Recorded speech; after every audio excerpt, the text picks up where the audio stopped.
Hai, wassalamualaikum warahmatullahi wabarakatuh. Terima kasih sudah klik video ini.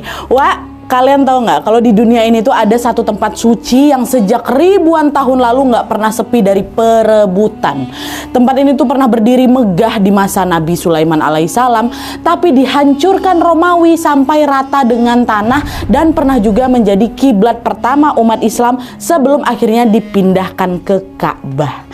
Sesuai judulnya, Wak, tempat itu adalah Masjid Al-Aqsa, sebuah masjid yang bukan sekedar tempat sujud biasa aja, tapi juga saksi perjalanan para nabi, simbol kesucian dan juga lambang perjuangan yang tidak pernah padam.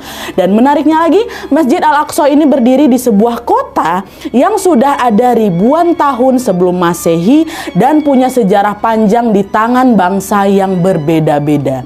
Di video malam ini kita akan bahas dari sejarahnya sampai juga ke keistimewaannya Masjid Al-Aqsa dalam Islam. Tapi sebelum itu aku mau disclaimer dulu kalau semua kisah yang akan aku sampaikan di video ini aku rangkum dari ceramahnya Ustadz favorit aku, yaitu Ustadz Khalid Basalamah. Dan ada juga beberapa informasi yang aku lengkapi dari artikel-artikel lainnya. Kalau misalnya ada informasi yang belum aku sampaikan, kalian boleh langsung tambahin aja di kolom komentar di bawah, Wak, ya. Oke, jadi sekarang tanpa berlama-lama kita langsung masuk aja ke ceritanya. Check it out.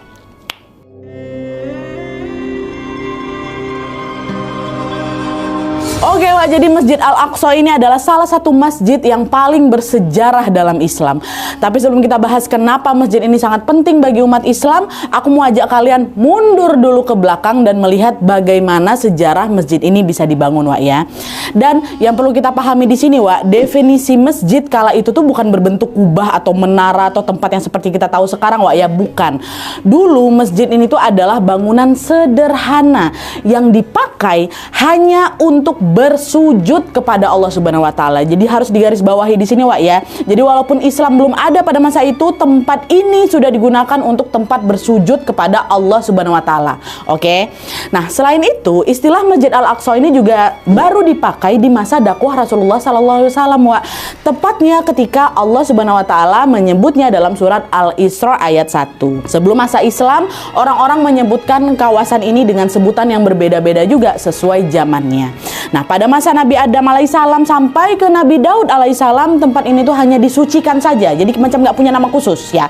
Tapi di zaman Nabi Sulaiman alaihissalam sampai sebelum Islam, tempat ini dikenal dengan sebutan Bait Al-Maqdis, ya. Dan barulah itu di masa Islam atau di masa Rasulullah SAW, tempat ini dikenal dengan sebutan Masjid Al-Aqsa.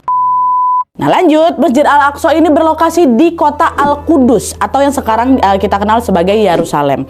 Kota Al-Qudus ini sudah ada sejak 3.500 tahun sebelum Masehi, Wak, dan juga dikenal sebagai salah satu kota tertua di dunia. Nama Al-Qudus sendiri juga berubah-berubah, Wak, sepanjang zaman. Dulu nih, bangsa Kanaan, penduduk asli wilayah itu menyebutnya dengan Urusalim yang berarti pondasi perdamaian. Lalu dalam bahasa Arab, kota ini dikenal dengan sebutan Al-Qudus, artinya yang suci. Nah, kenapa disebut suci? Karena kota ini pernah disinggahi oleh banyak nabi, Wak, mulai dari Nabi Adam, Nabi Ibrahim, Nabi Ismail, Nabi Daud, dan juga Nabi Sulaiman alaihissalam. Nah, selain disinggahi oleh beberapa nabi, di jantung kota ini juga berdiri sebuah tempat suci yang sejak dulu selalu dijaga oleh para nabi juga, yaitu siapa? Inilah Masjid Al-Aqsa. Nah, menurut riwayat, Wak, Nabi Adam alaihissalam, nabi pertama kita, beliaulah orang pertama yang meletakkan pondasi pertama yang menjadi cikal bakal Masjid Al-Aqsa. Nabi Adam udah taruh pondasinya, Wak. Lalu berabad-abad kemudian Nabi Ibrahim alaihissalam bersama putranya atau anaknya yaitu Nabi Ismail alaihissalam membangun tempat ini supaya lebih layak gitu jadi tempat ibadah. Udah. Terus beberapa masa kemudian datang Nabi Daud alaihissalam menjadikan Al-Qudus atau wilayah ini sebagai pusat kerajaan beliau. Di masa ini Nabi Daud alaihissalam tetap memelihara kawasan Al-Aqsa ini sebagaimana nabi-nabi pendahulu beliau. Lalu setelah Nabi Daud wafat, tahta dari kerajaan itu pun dilanjutkan ke putra beliau yaitu Nabi Sulaiman alaihissalam. Nah, di masa pemerintah Nabi Sulaiman, Wak, Nabi Sulaiman ini merenovasi kawasan Al-Aqsa hingga berdirilah bangunan megah yang diberi nama Bait Al-Maqdis tadi. Nah, bangunan ini difungsikan untuk mengajak rakyat masyarakat siapapun untuk supaya beribadah kepada Allah Subhanahu wa taala, tempat bersujudnya mereka di sana. Di masa Nabi Sulaiman alaihissalam juga, Wak, kota Al-Qudus ini bukan hanya indah tapi juga makmur. Rakyatnya hidup rukun, kerajaannya kaya raya, dan masa itu pun juga dikenang sebagai puncak kejayaan dari kota Al-Qudus ini. Tapi sayangnya masa keemasan itu tidak bertahan lama, Wak, karena setelah Nabi Sulaiman alaihissalam wafat, kerajaan yang beliau pimpin ini justru retak. Gegara apa? Gegara perselisihan internal. Nah, ketika udah nggak ada lagi kerajaan yang melindungi Al-Qudus ini, Al-Qudus pun jadi rebutan lah itu dari bangsa-bangsa besar macam Babilonia, Persia ikut ngerebut juga, Yunani, dan akhirnya jatuhlah ke tangan Romawi. Nah, kenapa wilayah ini diperebutkan, Nadia? Alasan pertama, Wak, karena kota ini, Al-Qudus ini punya sejarah yang unik kali. Selain disinggahi oleh beberapa nabi, kota ini tuh juga dianggap suci oleh 3 agama besar, yaitu Islam, Kristen, dan juga Yahudi. Itu yang pertama. Alasan kedua, Al-Qudus ini berada di jalur penghubung yang sangat strategis dan juga menjadi pusat perdagangan, pusat politik, dan juga militer. Itulah kenapa sejak ribuan tahun yang lalu bangsa-bangsa besar berebut ingin menguasai kota ini gitu loh. Nah, di masa kekuasaan Romawi, kan terakhir udah jatuh di Romawi nih, rakyat Al-Qudus berusaha bangkit, Wak, dan juga mereka berusaha untuk melakukan perlawanan. Nah, biasanya mereka ini akan berkumpul di mana? Di Baiat Al-Maqdis ini atau Masjid Al-Aqsa ini. Untuk apa? Untuk menghimpun kekuatan. Tapi setelah mengetahui hal itu, Romawi marah besar, Wak. Dihancurkannya lah itu Baiat Al-Maqdis. Dihancurkan semuanya sampai rata dengan tanah. Untuk bisa apa? Untuk bisa meredam kekuatan warga gitu loh. Cuman meskipun bangunannya itu udah hancur lebur kayak gitu tuh, orang-orang yang di sana masih tetap menganggap kalau lokasi ini sebagai tempat yang disucikan, masih. Jadi walaupun udah rata, mereka tidak akan melupakan, tidak akan meninggalkan kesucian dari kota ini, karena kota dari Nabi Adam gitu loh ibaratnya.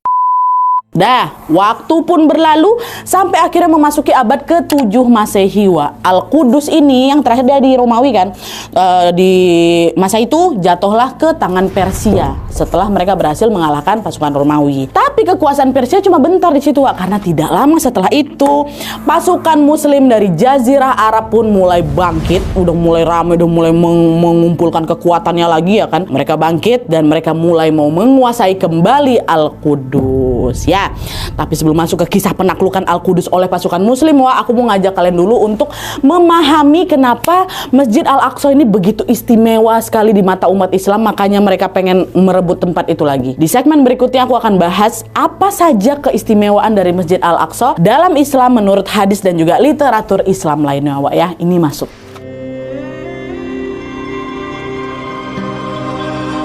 Nah, jadi, Wak, setidaknya ada 6 keistimewaan Masjid Al-Aqsa, di mana ke-6 keistimewaan ini membuat Masjid Al-Aqsa termasuk dalam 3 masjid utama setelah Masjidil Haram dan juga Masjid Nabawi.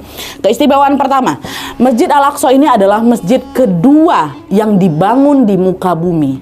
Rasulullah SAW juga pernah menegaskan hal ini dalam hadis riwayat Abu Dzar radhiyallahu anhu, di mana pada suatu hari Abu Dzar radhiyallahu anhu ini pernah bertanya, "Wahai Rasulullah, masjid apa yang pertama kali dibangun di bumi?" Beliau bertanya. Rasulullah menjawab, "Masjidil Haram," kata Rasul. Kemudian Abu Dzar radhiyallahu anhu juga bertanya lagi, "Lalu setelah itu masjid apa ya Rasulullah?" Rasulullah kembali menjawab, "Masjid Al-Aqsa." Ditanya lagi sama Abu Dzar, "Berapa jarak waktu di antara keduanya ya Rasulullah?" Rasulullah menjawab, 40 tahun. Nah, hadis ini menegaskan bahwa Masjid Al-Aqsa ini berdiri 40 tahun setelah Masjidil Haram, Wak. Loh, bukannya Masjid Al-Aqsa duluan, Nadia? Kan itu dari zaman Nabi Adam. Jadi gini, Wak, masjid pertama yang dibangun adalah Masjidil Haram, Ka'bah, oleh Nabi Adam alaihissalam. Kalian tahu juga itu kan? Nah, selang 40 tahun kemudian atas perintah Allah Subhanahu wa taala, Nabi Adam juga meletakkan penanda ibadah ke wilayah Syam yang kelak dikenal sebagai Masjid Al-Aqsa. Jadi pertama kali Nabi Adam sudah membangun dulu pondasi di Ka'bah, di Masjidil Haram. Baru setelah itu turun perintah untuk taruh di Masjidil Aqsa. Jadi dari sinilah dasar bahwa Masjid Al-Aqsa ini disebut masjid kedua yang dibangun setelah Masjidil Haram dari penanda Nabi Adam tersebut gitu. Nah, kedudukan masjid ini pun juga istimewa, Wak, karena dia termasuk masjid utama yang berperan besar sekali dalam sejarah Islam. Nama Al-Aqsa itu artinya jauh karena letaknya memang sangat jauh, Wak, dari Masjidil Haram. Dulu perjalanan dari Mekah ke Al-Aqsa itu bisa makan waktu sebulan kalau misalnya ditempuh dengan naik unta, sebulan Tuhan. Dan selain itu Masjid Al-Aqsa ini juga dikenal dengan nama Baitul Maqdis, yang berarti apa? Rumah suci.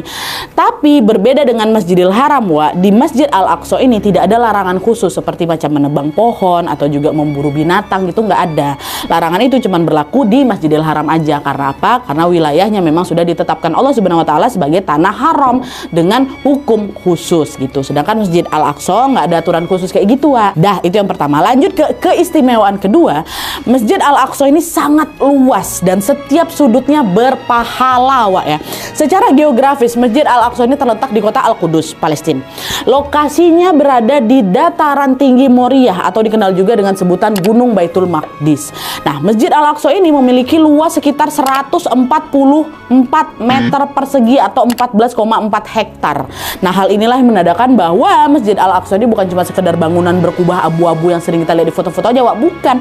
Tapi seluruh areanya kompleks, mulai dari masjid utama, ada musola kecil, halaman yang sangat luas, sampai ke pepohonan rindang, itu adalah bagian dari Masjid Al-Aqsa. Dengan begitu, dimanapun jemaah mendirikan sholat, entah di bawah pohon di sana kah, atau di musola kah, pahalanya tetap sama seperti sholat di Masjid Al-Aqsa langsung. Dan di era modern ini, sebagian sudut kompleks Masjid Al-Aqsa ini juga digunakan oleh umat Yahudi untuk beribadah. Tempat itulah yang dikenal dengan nama tembok ratapan, ya. Nah, jadi tembok ratapan itu masih jadi bagian dari Masjid Al-Aqsa sebenarnya, FYI aja. Nah, terus yang ketiga nih, keistimewaan ketiga, Masjid Al-Aqsa ini pernah dijadikan kiblat bagi umat muslim. Jadi kiblat. Nah, jadi ketika perintah sholat itu baru diturunkan oleh Allah Subhanahu wa taala kepada Rasulullah SAW, Rasulullah SAW dan juga kaum muslimin sholat menghadap ke arah Masjid Al-Aqsa yang ada di Al-Qudus itu. Sana duluan pertama, bukan ke Ka'bah. Kenapa kayak gitu? Ini juga ada 3 alasan, Alasan pertama, karena memang itu adalah perintah langsung dari Allah. Jadi pilihan kiblat ini bukan pilihan Rasulullah, ya. Pilihan dari Allah. Allah suruh sholat menghadap ke Al-Aqsa. Wahyu dari Allah. Terus alasan kedua, pada masa itu Ka'bah ini kan masih dikuasai sama kaum Quraisy kan, yang mereka kan nyembah-nyembah berhala, mereka ditaruh di Ka'bah. Jadi kalau misalnya umat Islam ini sholat menghadap ke sana, dikhawatirkan akan menimbulkan salah paham seolah-olah umat Islam lagi menyembah berhala Quraisy ini yang memang ada di sekitar Ka'bah. Itulah kenapa Allah mengarahkan kiblat ke Al-Aqsa dulu, supaya tidak menyerupai kaum kafir Quraisy yang lagi sesat kayak gini. Terus yang ketiga, alasan ketiga, ada sebuah pesan simbolis yang menegaskan bahwa risalah Rasulullah SAW adalah kelanjutan dari para nabi sebelumnya, macam Nabi Ibrahim alaihissalam, Nabi Daud, sampai ke Nabi Isa alaihissalam, semuanya punya jejak di tanah suci itu. Itulah kenapa arah kiblat pun juga menghadap ke Masjid Al-Aqsa, karena sebagai apa? Sebagai penanda bahwa risalah Rasulullah SAW menjadi penyempurna dari ajaran-ajaran nabi sebelumnya. Barulah setelah Rasulullah SAW hijrah ke Madinah dan umat Islam juga semakin kuat, atau setelah 17 bulan kemudian Allah baru menurunkan surat Al-Baqarah ayat 144, di mana surat itu berisi wahyu bahwa arah kiblat dipindahkan dari Masjid Al-Aqsa ke Ka'bah yang ada di Masjidil Haram. Pemindahan kiblat ini terjadi di masa ketika ajaran Islam sudah mulai menguat, dan perlu punya identitas sendiri yang beda sama umat-umat sebelumnya gitu. Terus keistimewaan yang keempat adalah sholat di Masjid Al-Aqsa ini mendapatkan pahala sebesar 500 kali sholat, Menurut hadis riwayat yang sudah diriwayatkan dari Abu Darda radhiyallahu anhu, Rasulullah SAW pernah bersabda, sholat di Masjidil Haram itu senilai 100.000 sholat. Sementara sholat di masjidku atau Masjid Nabawi senilai 1.000 sholat. Dan sholat di Baiat Al-Maqdis atau Masjid Al-Aqsa senilai 500 sholat. Tapi ada juga riwayat lain yang menyebutkan bahwa sholat di Masjid Al-Aqsa ini pahalanya 250 kali lipat katanya daripada sholat di tempat lain. Dan selain itu juga ada kitab bernama Sunan Ibnu Majah yang menyebutkan bahwa sholat di Masjid Al-Aqsa bernilai 50.000 kali. Cuman riwayat yang terakhir ini dianggap lemah sama beberapa atau sama banyak ulama, dan mereka lebih merujuk ke riwayat Abu Darda yang menyebutkan angka 500 kali lipat itu tadi. Dan juga selain itu Rasulullah SAW juga pernah bersabda, ada 3 masjid yang kedudukannya tidak sama dengan masjid-masjid lain. Masjid itu adalah Masjidil Haram di Mekah, Masjid Nabawi di Madinah, dan yang ketiga Masjid Al-Aqsa di Al-Qudus. Rasulullah SAW bahkan juga bersabda, apabila ada seseorang yang ingin melakukan perjalanan jauh hanya untuk beribadah, maka 3 masjid inilah yang paling utama untuk dituju: Masjidil Haram, Masjid Nabawi, dan juga Masjid Al-Aqsa. Itu berarti dari ribuan masjid di muka bumi ini, Masjid Al-Aqsa termasuk salah satu yang Rasulullah SAW utamakan untuk tempat beribadah. Nah, keistimewaan kelima adalah menjadi tempat Rasulullah SAW berangkat saat melakukan Isra Mi'raj. Di sini aku peringkas saja. Jadi di tahun ke-11 kenabian Rasulullah SAW melakukan sebuah peristiwa besar yang dikenal dengan nama atau dengan sebutan Isra Mi'raj ini. Jadi di mana pada malam itu Rasulullah SAW diutus oleh Allah Subhanahu Wa Taala untuk berangkat dari Masjidil Haram yang ada di Mekah menuju ke Masjid Al-Aqsa di Al-Qudus naik burak kuda bersayap dengan ditemani oleh malaikat Jibril. Setibanya Rasulullah di Masjid Al-Aqsa, Rasulullah baru disitulah pintu gerbang untuk naik ke langit bertemu dengan para nabi. Dan di sanalah beliau juga menerima perintah sholat 5 waktu bagi umat Islam. Nah, dengan adanya peristiwa ini, Masjid Al-Aqsa ini bukan sekedar hanya bangunan bersejarah aja, tapi juga punya kedudukan yang sangat istimewa kali, karena disinilah tempat dimulainya perjalanan agung Isra Mi'raj yang jadi dasar ibadah utama umat Islam sampai hari ini. Video tentang Isra Mi'raj sudah aku buatkan secara khusus, kalian boleh tonton abis video ini selesai ya. Terus keistimewaan ke-6, Masjid Al-Aqsa ini juga dijaga sampai akhir zaman. Keistimewaan lain yang tidak kalah penting adalah sabdanya Rasulullah SAW bahwa Masjid Al-Aqsa akan terus dijaga sampai akhir zaman.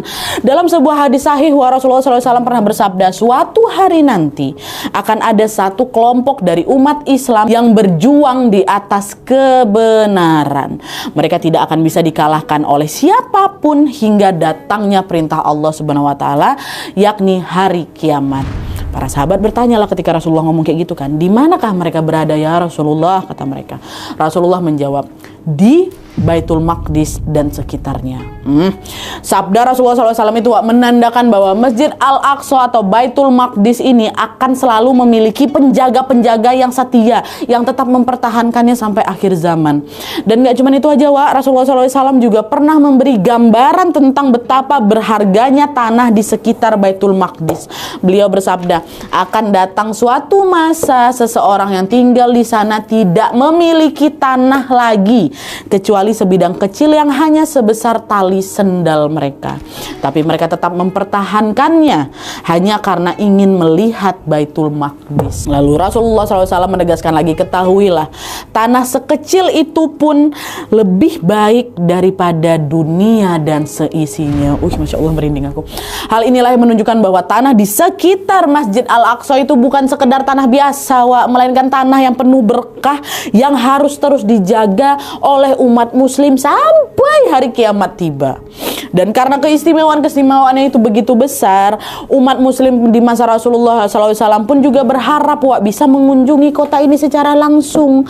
Karena Rasulullah selalu menyebut Al-Aqsa, Al-Qudus, Baitul Maqdis kayak gitu-gitu kan. Tapi keinginan itu sulit terwujud karena pada masa itu Masjid Al-Aqsa ini berada di bawah kekuasaan siapa? Kekuasaan Romawi. Kekuasaan Romawi ini dikenal kuat dan bengis sekali, Nah, untuk menembus pertahanan mereka, umat Islam ini butuh kekuatan yang besar juga. Tapi sayangnya di masa itu mereka juga belum punya kekuatan yang besar untuk bisa menandingi Romawi. Barulah ini bertahun-tahun kemudian, which is di masa kepemimpinannya Umar bin Khattab radhiyallahu anhu, pasukan muslimin pun jadi semakin banyak lagi kan, semakin kuat lagi, makin solid lagi. Dan ditambah lagi Umar radhiyallahu anhu juga punya sebuah visi besar, yaitu mau memperluas kekuasaan Islam di luar Arab. Nah, dari sinilah pasukan muslimin pun mulai berusaha untuk menaklukkan wilayah Syam, termasuk mana? Itulah termasuk Al-Qudus atau Yerusalem tadi, Dan dari sanalah langkah pasukan muslim menuju Masjid Al-Aqsa pun dimulai.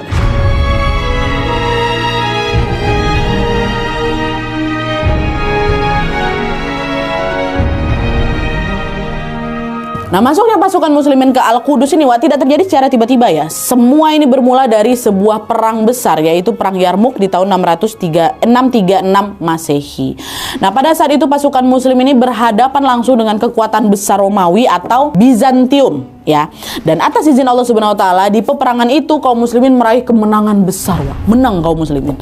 Nah, kemenangan di Yarmuk ini kemudian menjadi titik balik kaum muslimin karena dari situlah jalan mereka menuju Syam termasuk Palestina tentunya terbuka lebar. Satu persatu kota di Palestina pun berpindahlah itu, Wak, ke tangan muslimin, termasuk Al-Qudus atau tempat Masjid Al-Aqsa ini berada. Dan menariknya di sini, Wak, ketika pasukan muslimin mengepung Al-Qudus, kota itu tuh justru diserahkan tanpa peperangan sedikit pun loh. Bahkan pemimpin Al-Qudus kala itu yang bernama Sopronius, Wak, malah berniat memberikan kota mereka ini kepada kaum muslimin secara sukarela. Kenapa? Ini ada alasannya juga. Alasan pertama, karena Sopronius ini ingin melindungi rakyatnya dari pertumpahan darah. Jadi dulu setiap ada bangsa baru yang mau menguasai Al-Qudus ini, Wak, mereka nggak akan segan-segan pakai jalur kekerasan lah pasti, karena mereka bengis juga. Dan karena nggak mau hal itu kembali terulang, Sopronius ini pun ingin memberikan kota ini dengan cara yang damai-damai aja. Nah, itu alasan pertama. Alasan kedua, Sopronius ini juga pernah mendengarkan kisah-kisah kebaikan dari Umar bin Khattab yang kala itu memang memimpin umat Islam. Nah, kebaikan itulah yang akhirnya mendorong Sopronius ini untuk bisa memberikan kotanya kepada Umar bin Khattab tanpa pertumpahan darah. Dia pun bilanglah itu ke kaum muslimin kan, aku ingin bertemu langsung dengan pemimpin kalian yaitu Umar bin Khattab. Kunci gerbang kota Al-Qudus ini tidak akan kuserahkan kecuali kepada Umar. Kata dia kayak gitu, Wak. Nah, mendengar itu pasukan muslimin pun ya kaget lah kan, karena permintaan kayak gini kan belum pernah terjadi, belum pernah mereka dengar sebelumnya. Serius kayak gitu loh mungkin. Mereka pun akhirnya berdiskusi sebentar, lalu segera langsung ngabarilah Umar radhiyallahu anhu yang memang lagi berada di Madinah. Nah, waktu dengar itu awalnya Umar sempat ragu juga, Wak, karena beliau sadar ini bukan perjalanan biasa, pergi ke Al-Qudus kan, perjalanan Al-Qudus kan jauh kali, Wak, dan penuh resiko tentunya. Sementara itu umat muslim masih juga membutuhkan beliau di Madinah, dalam urusan pemerintahan kan beliau memimpinnya. Akhirnya setelah beristikharah, Umar radhiyallahu anhu pun akhirnya mengambil keputusan untuk tetap berangkat ke Al-Qudus. Tapi uniknya di sini beliau berangkat cuman nggak bawa pasukan loh, Wak. Umar nggak bawa pasukan. Umar hanya berangkat ditemani satu pelayannya aja dan juga seekor unta, satu asisten. Nah, di sepanjang perjalanan Umar dan asistennya itu ganti-gantian tuh nunggangi unta tadi itu. Jadi Umar nggak dari awal sampai akhir dia aja yang naik unta, nggak ganti-gantian sama asistennya. Nah, waktu udah nyampe di Al-Qudus nih, giliran asistennya yang naik ke atas unta, sementara Umar malah berjalan kaki. Memang ganti-gantian pas pula nyampe Al-Qudus, udah waktunya asisten yang naik. Nah, masyarakat Al-Qudus yang melihat kejadian itu langsung Masya Allah, kagum mereka semua, ngebatin mereka. Wih, ternyata ada ya pemimpin serendah hati Umar gitu, serendah hati beliau. Gak bawa pasukan, yang membawa cuma bawa unta sama asisten. Sekarang asisten yang naik ke unta. Kesederhanaan itu juga lah yang akhirnya membuat Sopronius ini pun yang awalnya juga udah pernah mendengar Umar, dapat lagi laporan kayak gitu, yang makin yakin lagi lah untuk bisa menyerahkan kunci gerbang Al-Qudus ini kepada Umar radhiyallahu anhu. Nah, penyerahan itu juga berlangsung damai aja, nggak ada pertempuran atau apapun, atau nggak ada juga pertumpahan darah. Kasihlah ke Umar. Dan dengan segala kerendahan hati beliau, Umar radhiyallahu anhu juga membuat sebuah perjanjian yang kemudian dikenal sebagai Piagam Umar bin Khattab. Nah, di piagam itu Umar bin Khattab menegaskan bahwa tidak akan ada darah yang ditumpahkan dan tidak ada tempat ibadah yang rusak. Dan barang siapa yang ingin tinggal, maka akan dijamin keamanannya. Dan barang siapa yang ingin pergi, akan diberikan perlindungan sampai ke tempat tujuan. Itu isi perjanjiannya, Wak. Nah, setelah menegaskan perjanjian itu, Umar radhiyallahu anhu juga minta untuk diantarkan langsung kan ke Masjid Al-Aqsa, kan baru masuk ke Al-Qudus tuh, boleh gitu kan, bikinlah perjanjian. Setelah itu Umar langsung, saya mau pergi ke Masjid Al-Aqsa, tolong antarin saya. Udah diantarin nih, Wak. Dan begitu sampai di sana, Wak, wah, Masya Allah, Umar terkejut, sedih dia. Masjid tuh kotor kali, karena dijadikan tempat pembuangan sampah, Wak, sama penguasa-penguasa sebelumnya di sana tuh. Akhirnya di situ Umar langsung meminta para sahabat untuk gotong royong membersihkan Masjid Al-Aqsa ini dari hari Senin sampai Kamis, Wak. 3 hari mereka bersih-bersih di sana kan. Sampai hari Kamisnya masjid itu pun kembali bersih dan sangat layak untuk dipakai beribadah kembali. Gak lama dari situ Umar juga ingin menghidupkan kembali roh masjid ini dengan cara yang paling mulia, yaitu apa? Mengumandangkan azan dengan suara muazin terbaik, yaitu Bilal bin Rabah. Maka di hari Jumatnya Umar meminta Bilal yang memang tinggal di Syam waktu itu untuk datang ke Al-Qudus mengumandangkan azan. Awalnya, Wak, Bilal menolak.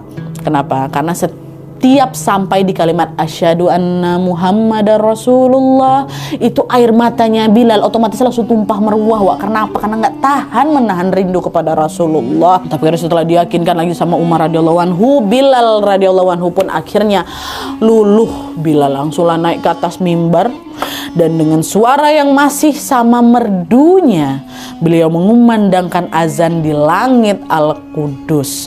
Suara itu langsung menggetarkan setiap sudut kota, Wak, yang membuat Umar dan para sahabat seketika langsung menangis karena teringat kenangan mereka bersama Rasulullah SAW yang sangat mereka rindukan kala itu. Momen langkah Bilal bin Rabah azan di Masjid Al-Aqsa itu, Wak, semakin memantik lagi nih semangat generasi penerus Islam berikutnya untuk selalu menjaga dan juga melestarikan tempat itu. Nah, di sana mereka berkumpul, tergetar hatinya, semua hidayah datang langsung dari Allah Subhanahu wa taala. Berdiri lagi lah Masjid Al-Aqsa ini, dijadikan tempat beribadah seperti sebelum-sebelumnya. Nah, terus bertahun-tahun kemudian, Wak, pada masa udah nggak Umar lagi, pada masa dinasti Umayyah, kafilah Abdul Malik bin Marwan membangun sebuah maharkarya bernama Qubat As-Sakrah atau Dome of Rock, yaitu masjid berkubah emas yang berdiri di atas batu suci yang diyakini sebagai tempat Rasulullah SAW naik ke langit di malam Isra Miraj. Dibikin kayak gitu. Terus beberapa tahun setelahnya, putra Abdul Malik yang bernama Al-Walid kembali melanjutkan juga warisan sang ayah, di mana beliau menyempurnakan pembangunan Masjid Al-Aqsa ini agar lebih luas lagi, biar lebih megah lagi dan bisa menampung lebih banyak jemaah lagi gitu. Dan sejak saat itu, Wak, kompleks Al-Aqsa ini pun berubah menjadi pusat ibadah seperti yang kita lihat sampai sekarang. Masjid itu bukan cuma dijadikan tempat sholat saja, tapi juga menjadi lambang kejayaan Islam yang berdiri kokoh di jantungnya Al-Qudus. Tapi tentunya kejayaan itu juga tidak bertahan lama, Wak, karena pada tahun 1099 Masehi datanglah pasukan Eropa yang berambisi merebut kota itu dari tangan apa? Dari tangan umat Islam. Tujuannya untuk menjadikan Al-Qudus ini sebagai kota suci agama mereka juga, Wak, sekaligus juga menjadi pusat kekuasaan baru di Timur Tengah. Ketegangan itu pun makin memuncak lagi hingga pecahlah itu sebuah pertempuran besar antara pasukan Muslim dengan pasukan Eropa. Perang lagi. Ini dikenal dengan perang apa, Wak? Namanya Perang Salib. Nah, setelah bertempur sengit, perang itu dimenangkan oleh pasukan Eropa. Dan sejak saat itu, kota Al-Qudus ini pun berada di bawah kekuasaan pasukan Eropa. Sampai akhirnya 88 tahun kemudian muncullah seorang tokoh Islam yang bernama Salahuddin Al-Ayyubi. Dia ini bukan hanya panglima besar Raja, Wak, tapi juga pendiri dinasti Ayyubiyah yang berhasil menyatukan Mesir, Syam, Hijaz, dan juga Yaman. Ya, nah dengan kekuatan besar itu Salahuddin pun akhirnya berhasil memenangkan perang melawan pasukan Eropa hingga Al-Qudus kembali lagi ke tangan umat Islam. Nah, awalnya masyarakat Al-Qudus mengira Salahuddin ini akan memperlakukan mereka dengan kekerasan. Seperti apa? Seperti penguasa-penguasa mereka sebelumnya. Tapi yang terjadi justru sebaliknya, Wak. Salahuddin memilih jalan damai tanpa ada setetes pun darah rakyat Al-Qudus yang tumpah. Hal itulah yang membuat Salahuddin pun dikenang sebagai pemimpin sejati oleh rakyat Al-Qudus. Lalu beberapa tahun kemudian dinasti Ayyubiyah yang dipimpin sama Salahuddin ini pun mulai melemah lagi, Wak. Dan di saat inilah kekuasaan Al-Qudus beralih ke dinasti Mamluk dari Mesir. Lalu pada 1517 Masehi giliran Turki Utsmani yang mengambil alih setelah berhasil menaklukkan dinasti Mamluk tadi. Jadi ya memang kota yang sangat diperbutkan gitu loh, Wak. Cuman bedanya perebutan masa ini itu bukan lagi soal perbedaan agama, melainkan persaingan kekuasaan dan juga politik antar dinasti Muslim. Nah, di bawah dinasti Turki Utsmani, Wak, Al-Qudus dikuasai kurang lebih selama 4 abad, dan di tahun 1535 Masehi Sultan Sulaiman Al-Kanuni atau penguasa Turki Utsmani merenovasi tembok besar yang menjadi bentengnya kota Al-Qudus. Tembok itu sampai sekarang masih berdiri kokoh, Wak, dan juga menjadi saksi sejarah dari kota Al-Qudus ini, termasuk di dalamnya Masjid Al-Aqsa. Dan sejak itu perjalanan Al-Qudus terus berlanjut hinggalah di era modern di mana konflik Palestina dan juga Israel masih berlangsung juga sampai dengan hari ini. Masih jadi tempat yang diperebutkan.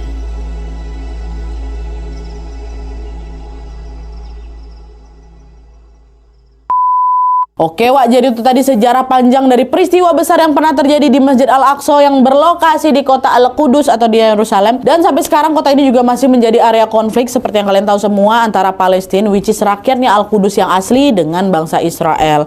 Dan dari sekian banyaknya peristiwa yang terjadi Wak, tempat ini tuh selalu menjadi tempat yang sangat istimewa di hatinya umat Islam, karena selain menjadi tempat yang dimuliakan oleh para nabi-nabi, tokoh-tokoh besar Islam juga ikut berperan besar dalam kejayaan kota ini, mulai dari Umar bin Khattab radhiyallahu anhu yang datang membawa pesan damai, sampai ke Salahuddin Al-Ayyubi yang merebut kembali tanpa ada pertumpahan darah, dan sampai sekarang rakyat Palestina juga masih berusaha keras untuk menjaga keutuhan masjid ini dari tangan pihak-pihak yang tidak bertanggung jawab. Sedikit informasi aja, kalau misalnya kalian punya kesempatan untuk berkunjung ke Masjid Al-Aqsa, udah nggak usah khawatir. Menurut ceramah dari Ustadz Khalid Basalamah, masjid ini masih bisa kok, masih sangat bisa dikunjungi meskipun Palestina sedang berkonflik. Bahkan kunjungan kita ini bisa menjadi penyemangat juga bagi saudara-saudara muslim di sana untuk terus menjaga Masjid Al-Aqsa. Semoga Allah Subhanahu wa taala selalu menguatkan mereka semua dan mempermudah langkah kita untuk bisa sholat atau mengunjungi Masjid Al-Aqsa di kemudian hari ya.